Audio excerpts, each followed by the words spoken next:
கர்த்தருடைய நாமம் மகிமைப்படுவதாக. இந்த புதிய நாளுக்காய் கர்த்தரை நன்றியோடு ஸ்தோத்திரிக்கிறேன்.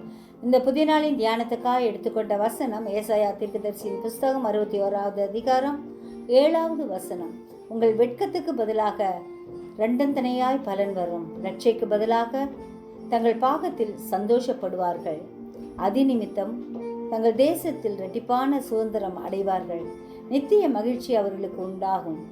நம்முடைய கர்த்தர் நம்மை கனப்படுத்த விரும்புகிற தேவன்.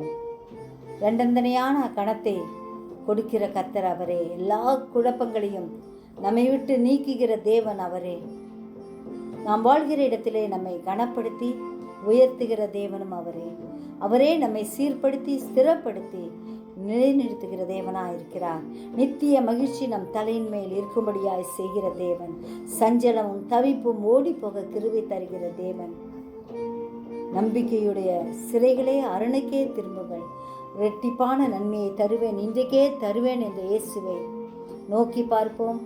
அவரே நம்மை ஆசீர்வதிப்பார். ஜெபிப்போமா. ஜீவிக்கிறதான் நல்ல இயேசுவே, இந்த அருமையான நாளுக்காய் நன்றியோடு ஸ்தோத்திரிக்கிறோம் ஐயா.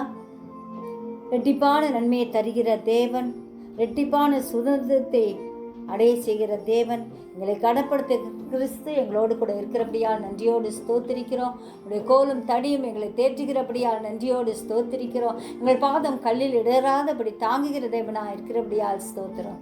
உடைய பிள்ளைகள் ஒவ்வொருவரையும் ஆசீர்வதிங்க, பாதுகாத்துக்கங்க. சுகவீனருக்கு வேண்டிய பரிபூர்ண சுகத்தையும் பலத்தையும் ஆரோக்கியத்தையும் கட்டளையிடும்படியாய் கெஞ்சுகிறோம். கிளியாத்தின் பிசின் தைலமாய் எங்கள் ரணவை தீராய் இருக்கிறபடியால் நன்றி ஆண்டவரே. படிக்கிற பிள்ளைகளுக்கு வேண்டிய கிருபைகளை அதிகப்படுத்துவீராக. நல்ல ரிசல்ட்டை தாரும். இயேசுவின் மூலம் ஜெபங்கேளும் பிதாவே, ஆமென்.